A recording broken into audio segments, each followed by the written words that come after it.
주님이 이 땅에 교회 때문에 오셨습니다. 교회를 세우시기 위해 오셨습니다. 아니, 교회가 되시기 위해서 오셨습니다. 그분이 이 땅에 이루시고자 했던 교회, 우리가 오늘날 섬기고자 하는 교회는 동일할까요? 저는 성경을 보면서 늘 이 교회에 대한 가슴 뛰는 주님의 심장을 느낍니다. 이분은 이 땅 가운데 교회를 통해서 무슨 일을 하러 오셨을까? 그렇습니다. 교회보다도 그분은 이 땅에서는 하나님의 나라를 위해서 오셨습니다. 교회와 하나님의 나라는 어떤 관계일까요? 사복음서 전체를 통해서 교회라는 단어는 딱 두 군데서 나옵니다. 마태복음 16장과 18장에서 교회라는 말씀이 등장합니다. 그러나 주님께서는 하나님의 나라, 천국에 관한 말씀은 반복해서 말씀하고 계십니다. 천국이라고 하는 단어는 마태복음에서만 37번이 나오게 되고, 사복음서를 통틀어서 하나님의 나라, 하나님 나라는 무려 52번이 나옵니다. 그렇습니다. 그분께서는 하나님의 나라를 끊임없이 말씀하셨습니다. 그 하나님의 나라가 이 땅 가운데 존재하는 방식, 통로로서 그분은 교회를 생각하신 것이죠. 따라서 그분께서 첫 번째 메시지는 회개하라, 천국이 가까웠다는 메시지로 시작하십니다. 물론 세례 요한이 먼저 말씀하셨던 그런 메시지를 주님께서 동일하게 돌이키라. 그렇습니다. 교회가 되기 위해서는 우선 돌이켜야 합니다. 하나님의 나라가 이 땅에 임하기 위해서는 우리가 먼저 돌이켜야 합니다. 세상으로 가던 발걸음, 세상을 향한 우리의 얼굴, 세상을 향한 온통 우리의 중심, 그 모든 것들이 하나님께로 되돌이켜야 이 땅에서 하나님의 나라가 시작이 되는 것이죠. 오늘 주님께서는 평안을 우리에게 선물하신 목적을 이렇게 말씀하십니다. 아버지께서 나를 보내신 것 같이 나도 너희를 보내노라. 교회는 모여있는 공동체, 그 목적으로 모인 것이 아닙니다.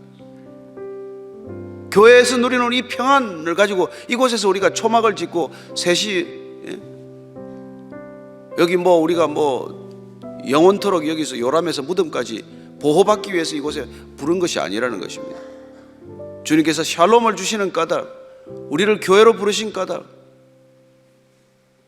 주는 그리스도고 하나님의 아들이라고 하는 이 믿음을 가진 사람들의 고백 위에 세운 이 교회는 보내기 위해서라는 것을 말씀해 주고 계십니다. 내가 너희를 보내노라. 그렇게 갈 때 내가 너희와 항상 함께 가겠다고 약속해 주셨습니다. 그렇게 함께 가시기 위해서 성령을 보내줄 것이고, 그리고는 너희들은 가라고 하는 것이 그분의 교회를 세우신 목적, 교회가 우리가 되어야 할 목적을 말씀해 주신 것이죠. 그렇습니다. 교회는 이곳에 앉아있는 숫자가 늘어난다고 교회의 능력이 아닙니다.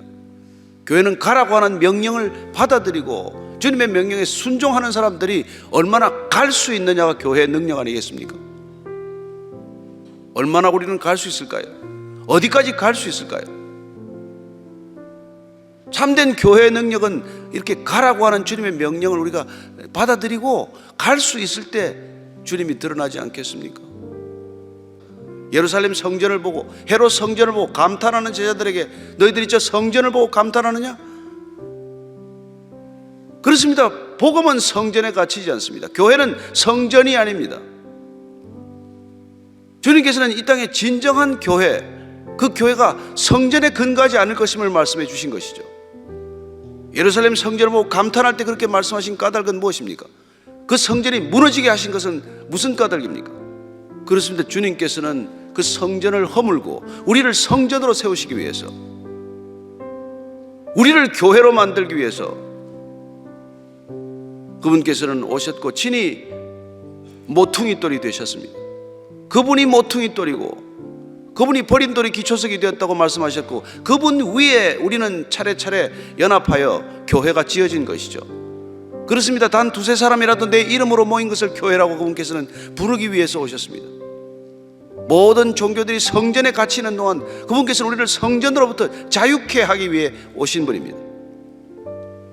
그 우물가의 여인과 왜 그렇게 대화를 하셨을까요? 대화의 핵심은 무엇입니까?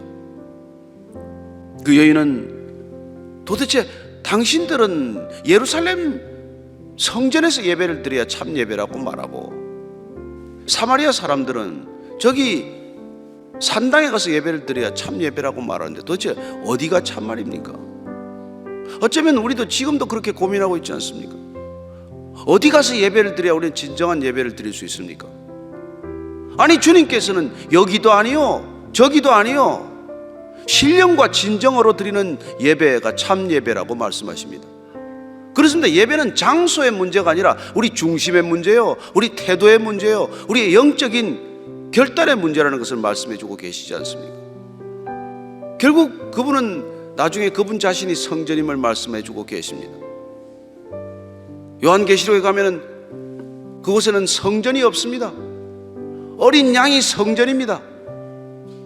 주님께서는 우리가 예배자로 설 수 있기를 원하시고 우리 삶의 모든 태도가 예배적 삶의 태도를 지니기를 원하십니다.